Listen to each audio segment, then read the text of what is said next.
କୁହନ୍ତି ପଞ୍ଚସଖା। ଏ ପଞ୍ଚମନ ହଉଛି କିଏ? ଅମନ, ବିମନ, ସୁମନ, କୁମନ, ମନ, ଯେ ପାଞ୍ଚ ମନ। ଇଏ ପାଞ୍ଚ ମନ ଭିତରେ ମହାପୁରୁଷ କହିଛନ୍ତି ଗୋଟିଏ। କହିଲେ ଗୋଟେ ବହୁତ ଗୀତା ଭାଗବତ ପୁରାଣ ସବୁ ପଢା ହେଇଛି, କିନ୍ତୁ ମହାପୁରୁଷ କହିଲେ ଗୀତା ଭାଗବତ ପୁରାଣ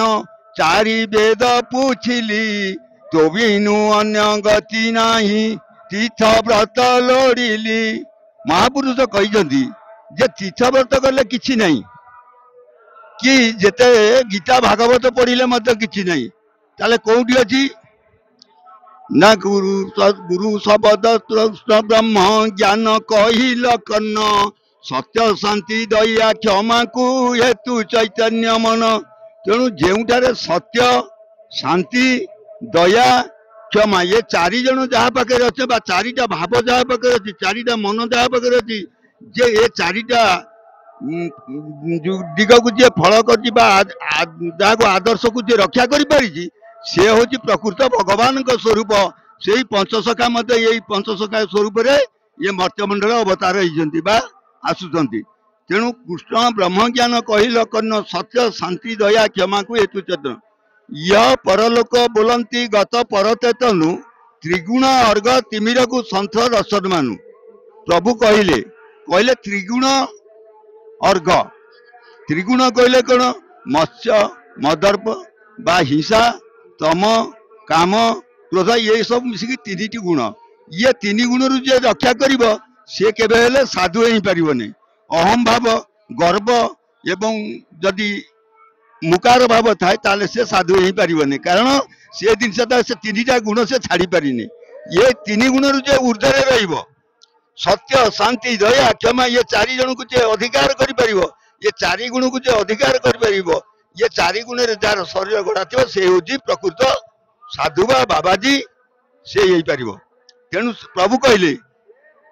पुणी कहले 56 कोटी जीवजंतु 33 कोटी देव कहे अच्युत विष्णु भक्त जार वासना दो। महापुरुष गोस्वामी अच्युतानंद कहले जे 56 कोटी जीवजंतु 33 कोटी देव कहे अच्युत विष्णु भक्त जार वासना थी। महापुरुष कहले जे विष्णु भक्त तार वासना वासना कौटू आसब ना जमती आमर चली सत्य द्वापर त्रेतया कली ये हूँ चारिटा जुग। सेमती कहले आम देखा जीव आ गए सेवा कार्पुण्य भक्ति बल ये चारिटा जुग जिनस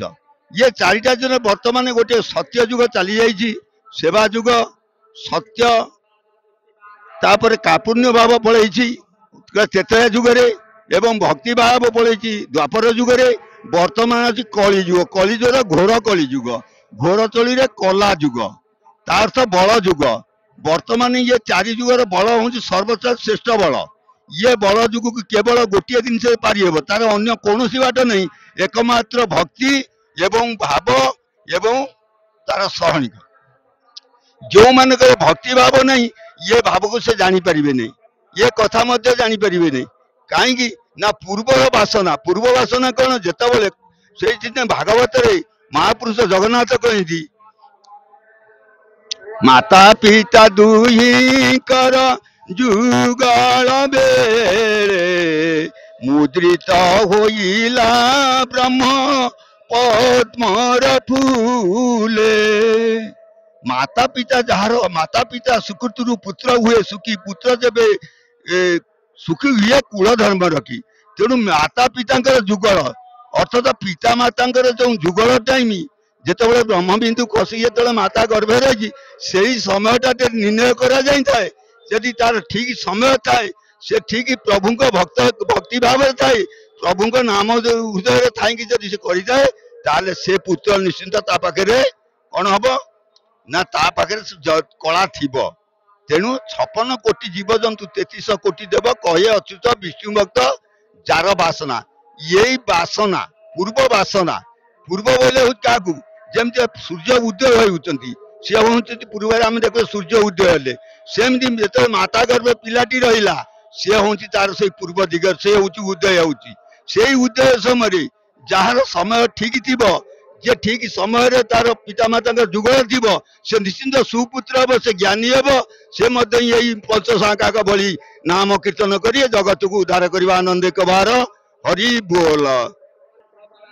ना केमिति कहबे ना मधुसूदन दास मत या कदी पूर्व बालके मोर बोल कर बेणु गोविंद नाम धर। गोविंद किए गोविंद माने गोरु भली जी होइथिबो जे सह्य करथिबो जे पाद सेवा करथिबो पाद सेवा को मूल कर आउ कहीं रे नाही फल आकु मध्य अणाक्षर मेला लेखा है पाद सेवा को मूल कर आउ कहीं रे नाही फल पाद ताले किए आमे कोन दुई पाद जाऊ चलुचे सेई पाद आउ पाद नहीं ना आउरी पाद अछि ब्रह्म स्वरूप कोन ब्रह्म ज्ञान स्वरूप रे नासारे दी पुडारे पवन चलीची से मध्य जोड़िए पाद से जोड़िए पाद को स्थिर करिवो जे एक पाद रे रटिब से सीना ज्ञान को लभिब तेणु कहले कौन ना जी एक पाद जे निश्वास को एक भाव में कर एक निश्वास गोटे बाम डाण जो डाण को बाँ कर चाहे इच्छा ईश्वर आनीपर सी ब्रह्म ज्ञान साधि पार ज्ञान हूँ से गोटे हूँ पवन पवन हूँ पंचभूत पंचभूत हूँ पवन हूँ सर्वश्रेष्ठ जल पवन घेनी देह आउ अधिक थिले तेणु ये जल को ये पवन को एवं ये एकाठी कर एकत्र कर जे हृदय को निशा को जे माने एकत्र कर से ब्रह्म ज्ञान साधिब ब्रह्म ज्ञान साधिया कौन एत छोटिया जिनिस लोक तो आजिकल जुग ठकिन चलीगले कौन ना चला जा मेडिसिन कहीं ये मेडिसिन तेमे कौन खाइब मेडिसिन तुम पाखे नहीं तुम पाखे मेडिसिन अच्छी तमें जोगरे तुम तुम मेडिसिन तुम सब शरीर जिते प्रकार रोग तुम व्याधि सब तुम कंट्रोल कर कहीं ना तुम पाखे से बासना ना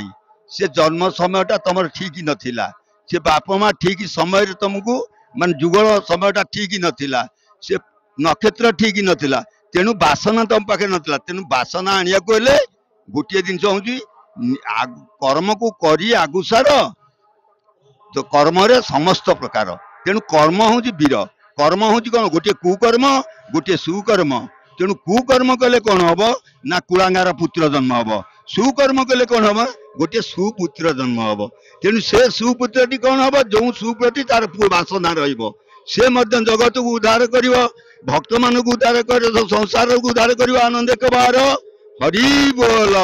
जय पोष संज्ञाकर जय हो आनंद कबार हरि बोल महापुरुष का जय हो प्रभु सत्य जगत रे सबु मिछ ये जेते आमे मिछ ये पृथ्वी मिछ ये जेते अछि आमे सबु मिछ पृथ्वी रे जेते दिन सबु मिछ होई पारे किंतु पृथ्वी आप तेज वायु आकाश ये सब मिछ होई पारे किंतु गोटे सत किए ना प्रभु जो परम पुरुष जे जार मृत्यु नहीं जार जन्म नहीं जार रूप नहीं जार अरूप जे स्वरूप से हूँ एकमात्र सत्य से होचंदी किए ना प्रभु परम पुरुष प्रभु सत्य जय हो आनंद कबार हरि बोल प्रभु सत्य।